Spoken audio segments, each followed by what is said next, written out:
ഞാൻ ഇന്ന് ജസ്റ്റ് ഒന്ന് റോഡിലേക്ക് ഇറങ്ങിയുള്ളൂ. അപ്പോഴേക്കും ഞാൻ നോക്കുമ്പോൾ നമ്മുടെ ഹാൻഡിക്യാപ്ഡ് ആയിട്ടുള്ള പിള്ളേരുടെ ഒരു വണ്ടി, അതായത് ഈ ബുദ്ധിവികാസം ഇല്ലാത്ത കുഞ്ഞുങ്ങളെ കൊണ്ടുപോകുന്ന ഒരു വണ്ടി, സ്പെഷ്യൽ സ്കൂളിന്റെ വണ്ടി. ഞാൻ നോക്കുമ്പോൾ അത് ഹൈലി ക്രൗഡഡ് ആയി. അതായത് ആ ഒരു വണ്ടി ഹൈലി ക്രൗഡഡ് ആയി. ഞാൻ പറഞ്ഞില്ലേ, എന്റെ ആ ഒരു ജ്ഞാനം അല്ലെങ്കിൽ എന്റെ ഒരു റിസർച്ച് കൊണ്ടുപോയത് ഇനി വരാൻ പോകുന്ന സമൂഹം അല്ലെങ്കിൽ വരാൻ പോകുന്ന നമ്മുടെ കുഞ്ഞുങ്ങളാണ് അവരുടെ ലക്ഷ്യം. ഓക്കെ, ഈ പറയുന്ന ബുദ്ധിഹീനായി പ്രതികരിക്കാത്ത ആ വിഡ്ഢികളല്ല, അതായത് ഈ പറയുന്ന ഹിന്ദു മുസ്ലിം ക്രിസ്ത്യൻസ് എന്ന് പറഞ്ഞു നടക്കുന്നു, LDF UDF BJP എന്ന് പറഞ്ഞു നടക്കുന്ന ആ ഒരു വിഡ്ഢികളല്ല.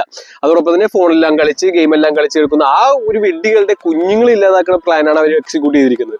അതിന്റെ ഏറ്റവും വലിയൊരു എൻഡാണ് ഈ പറയുന്ന 2015 മുതൽ 25 വരെ എത്തി. ഇനി ഒരു 5 വർഷം കൂടി കഴിയുമ്പോൾ 30 കംപ്ലീറ്റ് ആവും. അപ്പൊ അതിന്റെ ഏറ്റവും വലിയ പരിണാമ ഫലം എന്താണെന്ന് വെച്ച് കഴിഞ്ഞാൽ ഹാൻഡിക്യാപ്ഡ് അല്ലെങ്കിൽ സ്പെഷ്യൽ സ്കൂൾ കുഞ്ഞുങ്ങൾ വർദ്ധിക്കുന്നു. ഓക്കെ, നിങ്ങൾ ചിന്തിച്ചാൽ മതി, നിങ്ങളുടെ കുഞ്ഞുങ്ങളെല്ലാം ഹാൻഡിക്യാപ്ഡ് ആയിരിക്കും. അതിപ്പോ എന്തെങ്കിലും വൈകല്യം വേണമെന്നില്ല, ബുദ്ധിവികാസമായിട്ടും അല്ലെങ്കിൽ ഇമ്മ്യൂണിറ്റി കുറവായിട്ടും അല്ലെങ്കിൽ എന്നും അസുഖം. കാരണം ജനിക്കുമ്പോൾ മുതൽ അവർ ഇഞ്ചക്ട് ചെയ്ത് വിടുന്നത് മുതൽ ആ ഒരു ഓട്ടിസം അല്ലെങ്കിൽ ആ ഒരു ബുദ്ധി വളർച്ച ഇല്ലാതാക്കുന്ന രീതിയാണ്. പിന്നെയുള്ളത് നമ്മുടെ ജീവിത ശൈലി. ഒരിക്കലും ഈ പറയുന്ന സിനിമാ നടന്മാരുടെ, ഈ പറയുന്ന ഹൈ പൊളിറ്റീഷ്യൻസിന്റെ, ഈ പറയുന്ന വലിയ ബിസിനസ് ആൾക്കാരുടെ കുഞ്ഞുങ്ങൾ കഴിക്കുന്ന ഭക്ഷണമല്ല നിങ്ങളുടെ കുഞ്ഞുങ്ങൾ കഴിക്കുന്നത്. ഓക്കെ, ഞാൻ അവരുടെ ഒരു ബിസിനസ് ആളാണ്. അതായത് ഈ പ്രീമിയം കാറ്റഗറിപ്പെട്ട ആൾക്കാർക്ക് ശുദ്ധമായ ഭക്ഷണം കൊടുത്ത് ശുദ്ധമായ പ്രാണവായു, ശുദ്ധമായ വെള്ളം, ഇതെല്ലാം കൊടുക്കാന്ന് വെച്ചാൽ കോച്ചിങ് എല്ലാം ഇട്ടയച്ച ആളാണ്. ഞാൻ പറഞ്ഞില്ലേ, 5 കോടി 50 ലക്ഷം ഇതെല്ലാമായിരുന്നു എന്റെ സ്കീം. അതിനുശേഷമാണ് ഞാൻ കൺവേർട്ട് ചെയ്തത്. കാരണം സമസ്ത പ്രപഞ്ചത്തിൽ ഈ കുഞ്ഞുങ്ങളുടെ ഈ ഒരു നരക ജീവിതം കണ്ടിട്ട് എനിക്ക് ഒരിക്കലും ഒരു ഹൈ ക്ലാസ് അല്ലെങ്കിൽ ഒരു കോടീഷനായി ജീവിക്കാൻ സാധിക്കില്ല.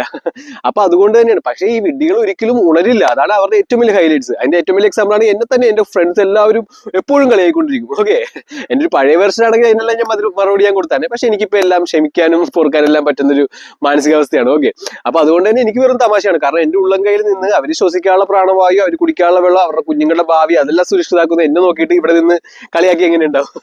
അപ്പൊ എന്നെ സംബന്ധിച്ച് എനിക്ക് അത്രേ ഉള്ളൂ. അപ്പോ ആ ഒരു രീതിയിലാണ് ഈ ഒരു മെന്റാലിറ്റി, ആ ഒരു മൈൻഡ് സെറ്റ് തന്നെയാണ് ഇവരുടെ ഏറ്റവും വലിയ ഹാനി. അതായത് സ്വന്തം കുഞ്ഞിന്റെ കഴുത്തിൽ സ്വന്തമായിട്ട് തന്നെ കഴുത്തിറക്കുന്ന ഒരു ടൈപ്പ് ഓഫ് മെത്തേഡാണ് മിഡിൽ ക്ലാസ് അല്ലെങ്കിൽ ഈ പറയുന്ന പ്രതികരിക്കാത്ത വിഡ്ഢികൾ. അതിന്റെ ഏറ്റവും വലിയ എക്സാമ്പിൾ ആണ് ഈ അപ്പൂമാർ ഇപ്പോഴും തലയിൽ ചുമന്നുകൊണ്ടിരിക്കുന്നു. അല്ലെ, കൈയെല്ലാം ഇങ്ങനെ റോബോട്ടായി. കാരണം അവരെല്ലാം മരിക്കായ ആൾക്കാരല്ല ഈ 2025 ഈ പറയുന്ന യുഗത്തിൽ നമ്മളെ മരിക്കേണ്ടത്. അതോടൊപ്പം തന്നെ ഈ പറയുന്ന ഡെവലപ്മെന്റ്സ് ഒന്നുമില്ല. ഈ പറയുന്ന എല്ലാ സ്ഥലത്തും മെട്രോ എന്ന് പറഞ്ഞ് കുറെ 14-15 വയസ്സുള്ള പിള്ളേരെയാണ് കൊണ്ടൊന്ന് പണിയിക്കുന്നത്. അതേസമയം ചൈനയിൽ എല്ലാം 3 മാസം 4 മാസം ഒക്കെ കഴിയുമ്പോൾ തന്നെ റെയിൽവേ സ്റ്റേഷൻ എല്ലാം കഴിയും. നമ്മുടെ സൗത്ത് റെയിൽവേ സ്റ്റേഷൻ എല്ലാം ഒരു 1.5 വർഷത്തോളം ഇങ്ങനെ ഇട്ടിട്ടുള്ളൂ. ഈ ഒരു രീതിയിൽ എത്തിയിട്ടുള്ളൂ ഇപ്പോഴും. അപ്പൊ ഈ വിഡ്ഢികൾക്ക് ഈ പണം സമ്പാദിക്കണം അല്ലെങ്കിൽ കൈയിട്ട് വാരണം, മോഷ്ടിക്കണം എന്നുള്ള രീതി മാത്രം. ഇതൊന്നും പ്രതികരിക്കാത്ത ഒരു വിഡ്ഢികളുടെ കുഞ്ഞുങ്ങളും കുഞ്ഞുങ്ങളുടെ ഭാവിയും ഇതെല്ലാം നശിച്ചുകൊണ്ടിരിക്കുന്നു.